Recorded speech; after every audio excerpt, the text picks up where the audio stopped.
What is going on, football fans? Back at it with another New York Giants video. And in this video, we're going to discuss the difference between Eli Manning and Daniel Jones at the quarterback position for the New York Giants. Of course, Daniel Jones had an unbelievable performance this Sunday, and he was the main reason why the New York Giants won this football game. And I was on record in my post-game video of saying that if Eli Manning was the quarterback week 3, the Giants don't win that football game. And let me also say before I get started, I love Eli Manning. I'm never going to throw Eli Manning underneath the bus.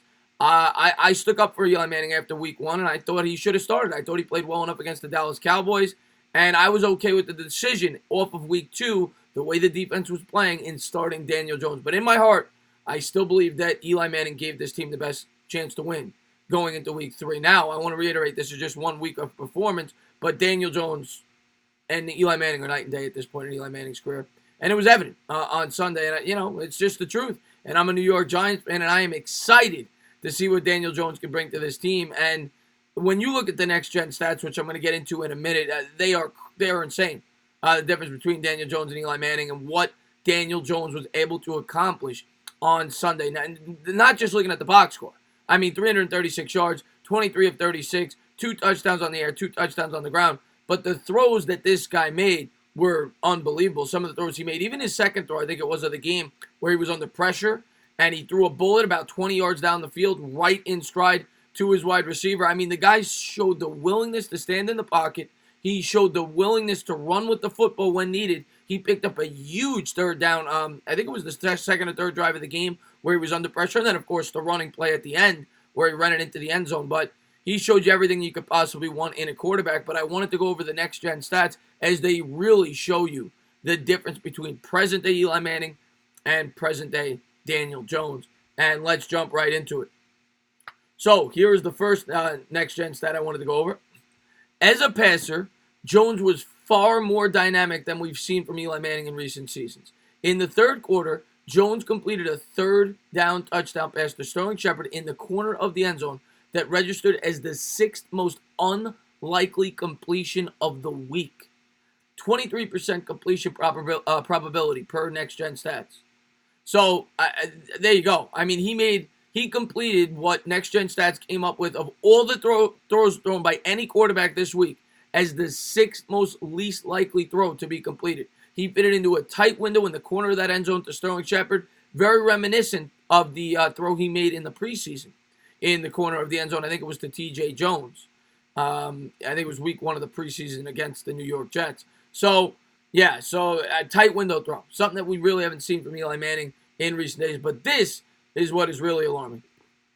He completed 7 passes that traveled at least 10 yards past the line of scrimmage in the air. So this wasn't like a Mitch Trubisky performance that I saw last night where it's all check downs and screen passes. No, he was attempting deep throws under pressure, and he was getting it done.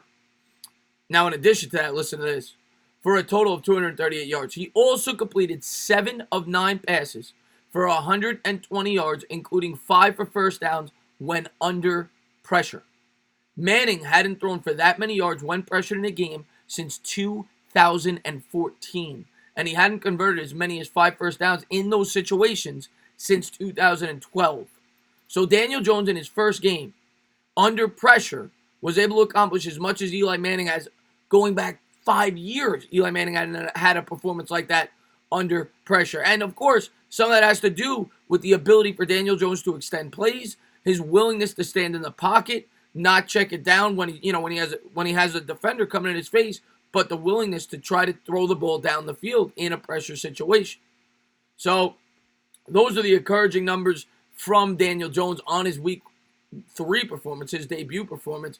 But I'm not trying to throw Eli Manning under the bus. I love Eli Manning. What this video is about is me showing that Daniel Jones is the guy, and me showing that I'm behind him. And I was wrong. I said week 2, Eli Manning gave us the best chance to win, and Daniel Jones disproved that week 3 when he got his opportunity. And, of course, Daniel Jones is going to give us the best possibility to win going forward. He had an unbelievable performance. I cannot wait to see what he does against the Washington Redskins, as I'll be behind him. I'll have to wait and see how he does. But, as always, if you liked what you watched, please subscribe. Drop a comment. Maybe give me a little thumbs up. Cheers.